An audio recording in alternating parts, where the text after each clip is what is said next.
Today, I'd like to address the unclassified FBI-generated 1023 form that I made public last week.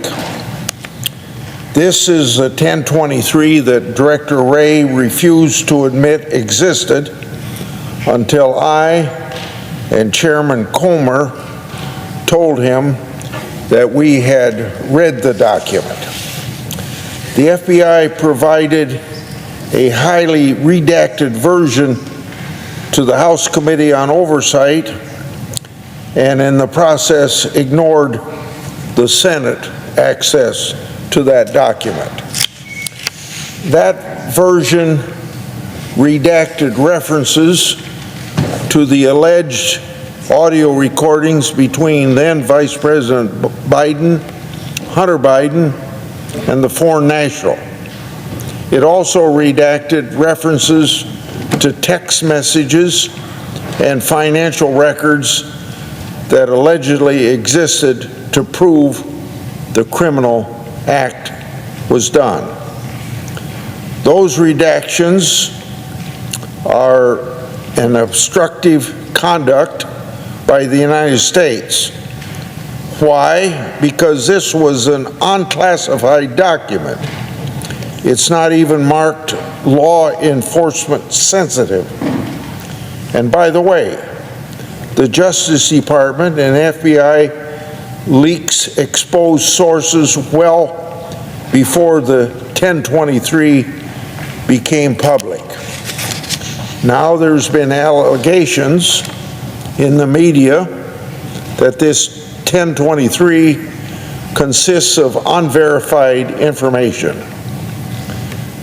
That didn't stop the media's breathless reporting for years about the unverified and very famous Steele dossier.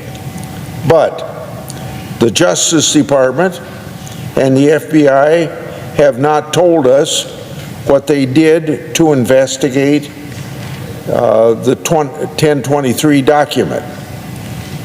So then, since the FBI hasn't told us anything about their investigation of 1023, if they did any, so how does the media then know that it is unverified?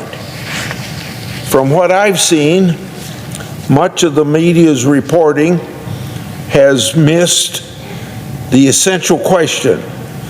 That essential question is this: did the Justice Department and the FBI follow normal investigative process and procedures to run the information down, or did they sweep this information under the rug?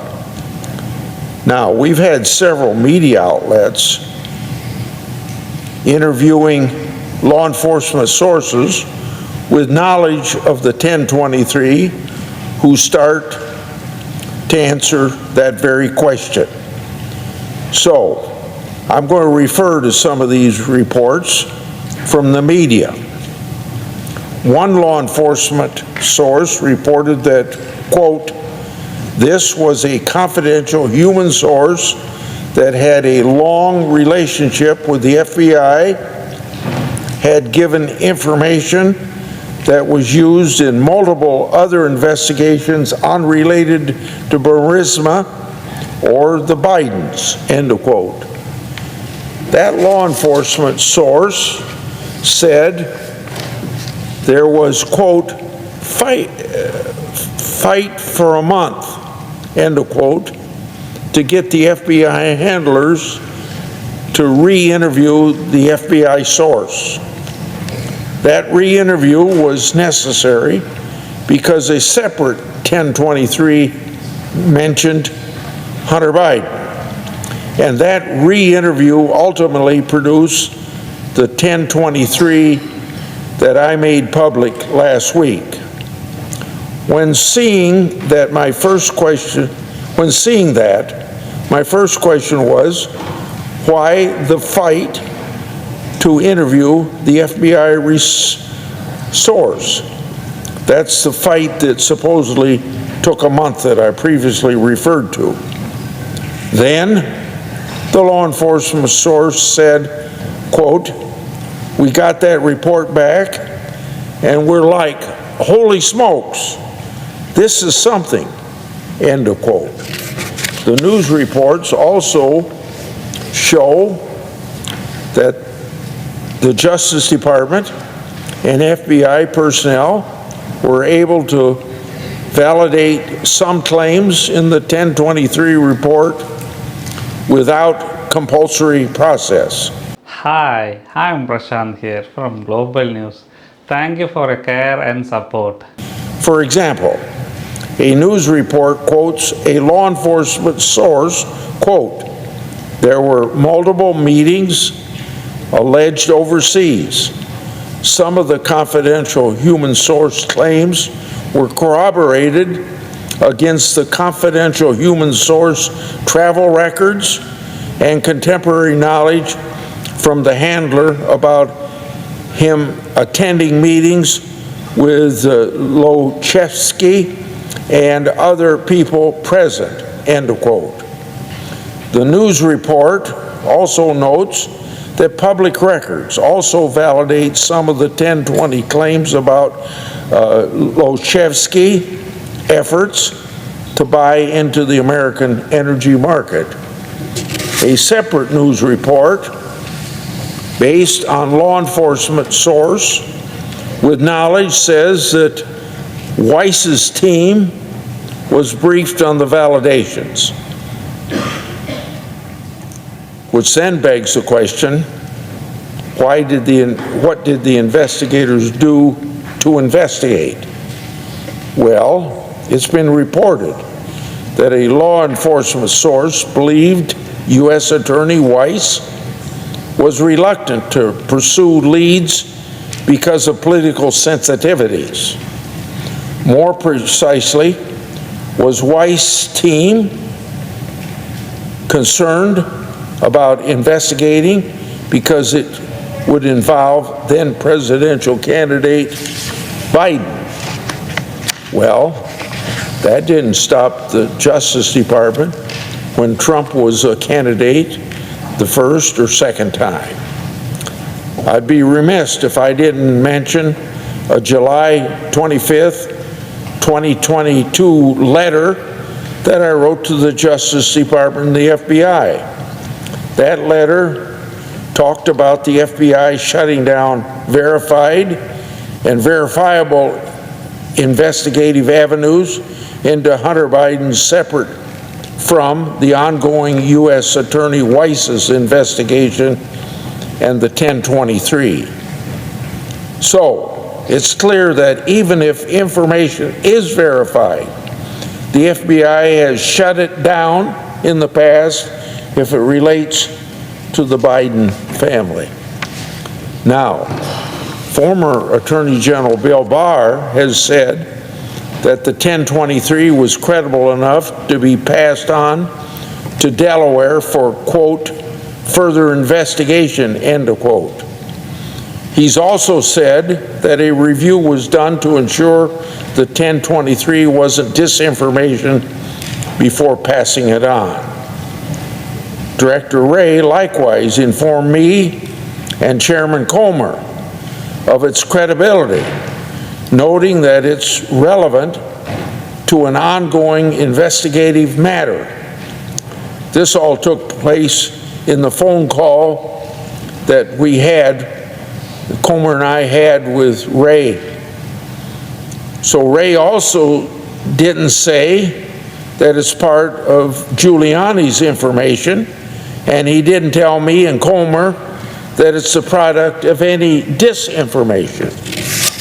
Accordingly, I want to make clear what my oversight focus is and will be: holding the Justice Department and the FBI accountable to explain to the American people what they did to investigate and what they found. To do that, congressional oversight must focus on the Justice Department and the FBI's investigative process and whether the U.S. Attorney Weiss's scope includes bribery. Congress and the public must get answers to these questions. What did the Justice Department and the FBI do to investigate the information contained in 1023? Did the Justice Department and FBI follow normal investigative process and procedures, or try to sweep it all under the rug because of political bias? More precisely, did the FBI and DOJ seek to obtain the evidence referenced in the document? Did the DOJ and FBI seek to interview individuals relating to the 1023? If not, why not? If so, one way or the other, what did they find? Here we're in July 2023, and we're talking about a June 2020 document. The FBI can easily answer those questions. The fact that they haven't indicates to me that the Justice Department and FBI have not followed normal investigative protocol. Congress must also find out the true extent to which the August 2020 assessment created by Brian Oten was used to shut down the Biden family investigative leads. For example, we know that the FBI had at one time over a dozen sources who provided potentially criminal information relating to Hunter Biden. Did the August 2020 assessment shut any of them down? In conclusion, as we prepare to celebrate National Whistleblowers Day, let's not forget the only reason why Congress has been able to make this information public is because of brave and very patriotic whistleblowers who have approached my office. Remember this: to date, the Justice Department and the FBI have not disputed any of their allegations. Further, remember this, that includes information relating to this 1023 that I've made public. And some of this information goes back to October of last year. During that period of time, the Department of Justice, the FBI, haven't disputed any of that information. And a perfect chance for Christopher Wray, Director of the FBI, to do that would have been with that telephone conversation that he had with Chairman Comer and me. And so, giving you all this information, that ought to tell you something about what the FBI is up to, what the DOJ is up to, and the information I've given you today ought to tell you that there's plenty out there in the media, and the media should not be questioning whether or not this information in 1023 has any validity. I yield the floor. That's all for today. Thank you. If you want global news to keep you up to date on any new developments, please subscribe our channel and forward our content with your friends on social media and email. Thank you very much for keep supporting me. Stay safe, be blessed. Namaste. Thank you, God bless you, and God bless America.